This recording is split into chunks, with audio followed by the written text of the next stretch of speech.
វសេប្រពន្ធខ្ញុំមានសាហាយយប់មួយខ្ញុំអង្គុយម្នាក់ឯងគិតដល់អ្នកដែលខ្ញុំស្រឡាញ់បេះដូងខ្ញុំឈឺចាប់ស្ទើរបាយព្រោះដឹងថាអ្នកមិនមែនរបស់ខ្ញុំតែអ្នកពាក្យស្នេហ៍អ្នកនិយាយថ្ងៃមុនឥឡូវនេះវាคล้ายជាកុហកខ្ញុំមិនគិតថាអ្នកអាចធ្វើបែបនេះបំបែកចិត្តខ្ញុំដល់ថ្នាក់នេះទេប្រពន្ធខ្ញុំមានសាហាយបេះដូងខ្ញុំដូចត្រូវគេបោកបំផ្លាញខ្ញុំស្រឡាញ់អ្នកអស់ពីចិន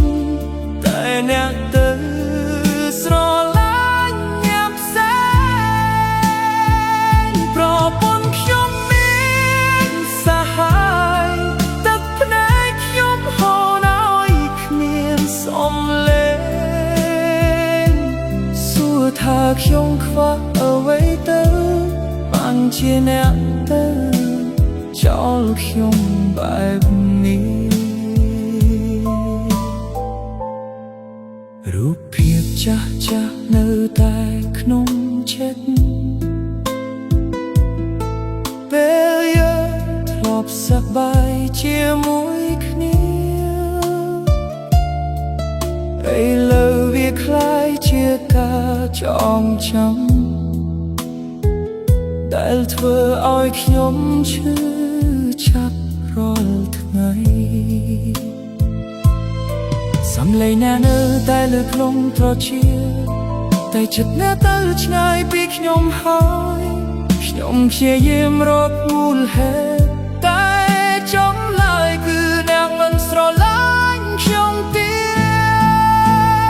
តប្រពន្ធខ្ញុំមានសាហាយបេះដូងខ្ញុំដូចត្រូវគេបោកបំផ្លាញខ្ញុំស្រឡាញ់អ្នកអស់ពីចិត្តតែអ្នកទៅស្រឡាញ់អ្នកផ្សេងប្រពន្ធខ្ញុំមានសាហាយ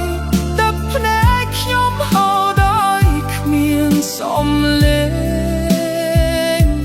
សួរថាខ្ញុំខ្វះអ្វីទៅបានជាអ្នកទៅចោលខ្ញុំបែបនេះបើអ្នកចង់ទៅខ្ញុំមិនខ្វាត់តែសូមប្រាប់ត្រង់គុំមិនឡងចិត្តខ្ញុំមិនមែនដុំថ្មងវាមានអារម្មណ៍ហើយវាឈឺចាប់ថ្ងៃមួយខ្ញុំនឹងរៀនភ្លេចតួបេះដូងនៅសល់ស្នាមប្រពន្ធខ្ញុំមានសាហាយរឿងនេះ